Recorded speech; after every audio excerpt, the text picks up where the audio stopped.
Hello students, you are welcome to be a first year elective English class of the Smesh Girls College, Badal. Today we are going to cover a very interesting topic, that is literary terms. Now let me define what is the term. Term is any word with a specific meaning. Any word that defines a thing is called, or a concept is called, term. And literary means belonging to literature. The terms or the words that we use in literature are called literary terms. So what kind of words we use in literature? Like in literature we say this is poem, short story, drama, essay, all these terms we use in literature. So these terms are called literary terms.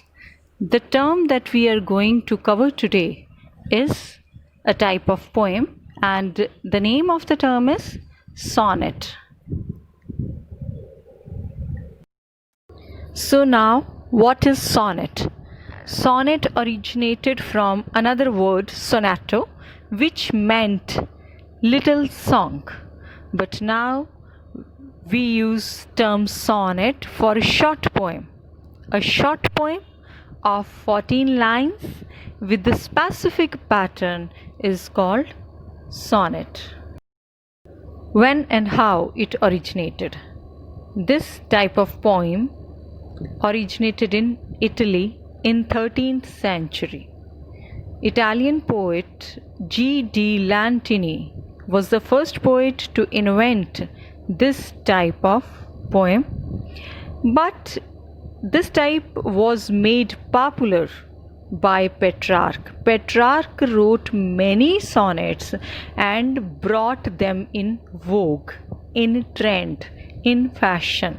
So he was the person who popularized the poem type sonnet.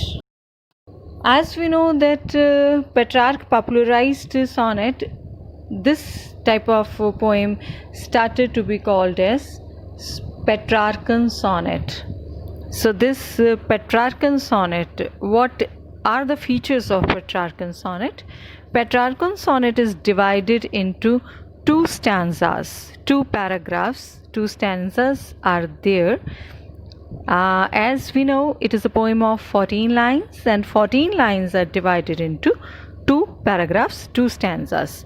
The first stanza is of 8 lines, hence it is called octave. Because it is of 8 lines, it is called octave. And second stanza is of 6 lines, it is called sestet, because it is of 6 lines. So they become 14 lines. The theme of Petrarchan sonnet has always been love. They were based on love theme. Another thing we will discuss, how the 8 lines are rhymed. What was the rhyme scheme of these 8 lines, and what was the rhyme scheme of 6 lines? So first let me tell you in the next slide what is rhyme. Rhyme is sound. If two words have same sound, we say they rhyme together. If two words have same sound, like go, no, they have same sound. Go, no, row, so, they have same sound, and we say that they rhyme together. They produce same sound. So producing same sound is called rhyming. So every poem, if it has rhyme scheme, every poem or every song for that matter is rhymed. You must have noticed the end sound of songs, the end sound of every line of a song and end sound of every line of some of the poems, they rhyme. They produce same kind of sound. So it is called rhyme. There is a pattern in which they suppose they rhyme. Suppose there are 2 lines, they rhyme together, and there are again next two lines.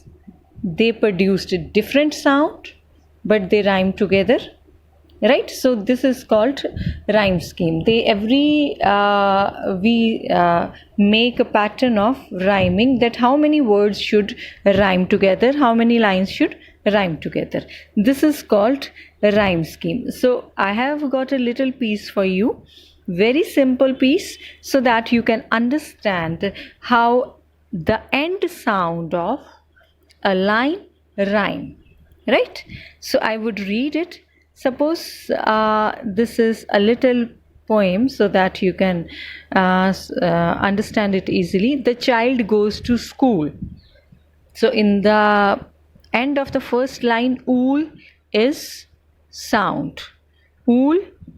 Then next line, going to school is cool. So ool, ool, both of the sounds, they rhyme, right? In the next line, but his friend says no. No does not rhyme with school and cool. I don't want to go. No and go, they rhyme together. They don't rhyme with first two lines, but they rhyme together. Okay, so we have two rhymes right now. School and cool, one type of rhyme. Go, no, another type of, second type of rhyme. First type of rhyme, then second type of rhyme. They rhyme together, but they're different from first two lines. Next is, but that is the rule, you have to go to school. Again, rule, school, these two lines, they rhyme with the first two lines of the poem. School, cool, same rhyme. Rule, school, again same rhyme. So they fall into first category of rhyme. And next line, said the father. Totally different. Father word does not rhyme with any of the above lines. So this pattern is altogether different. This sound is different. This sound becomes type 3 sound, right? So on the right side, I have written the rhyme scheme. If we give the types to the rhyme, if we give the types to the end of the sound of the line, so it is called rhyme scheme, it is called rhyme pattern. So if we make the pattern, if we make the conclude the rhyme scheme of the poem, it becomes AA, type A rhyme, because both of these lines they rhyme together. We can take any figure for that matter, but now we have taken A. So they rhyme under the scheme A type. Next two lines also rhyme, their sound is of different types. So we have labeled them as B type of sound, AA, BB. Then again next two lines fall under the same pattern of first two lines, AA. So AA have same type of sound in the end. So we call them, they have got A type of rhyme.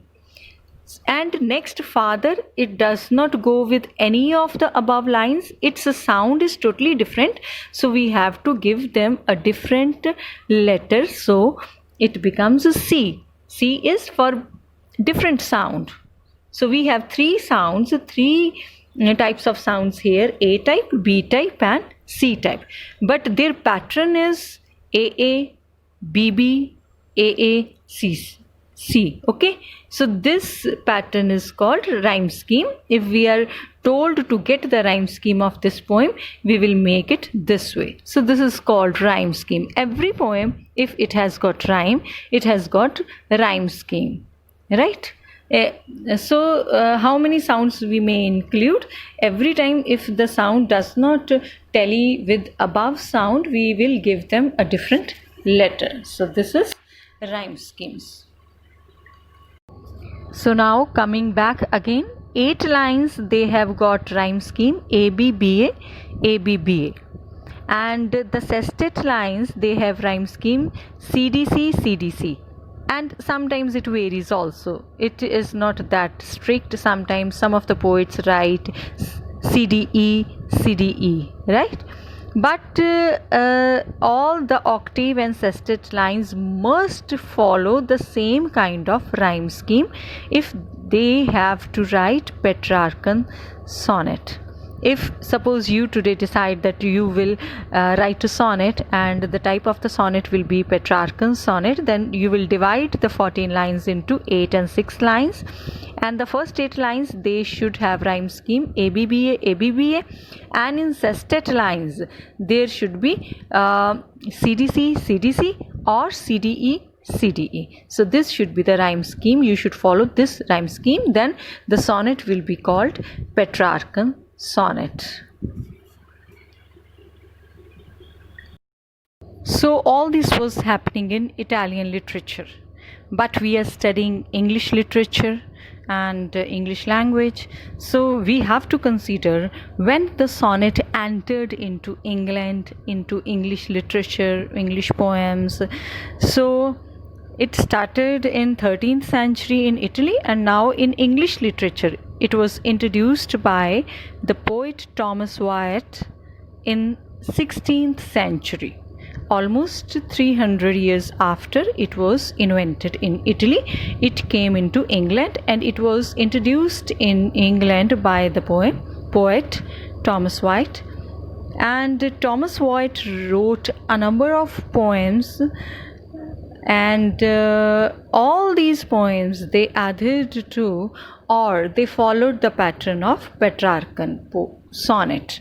All the poems written by Thomas Wyatt, or for that matter his contemporary poets, they were written in Petrarchan pattern, and they became quite famous. All of these poems became quite popular.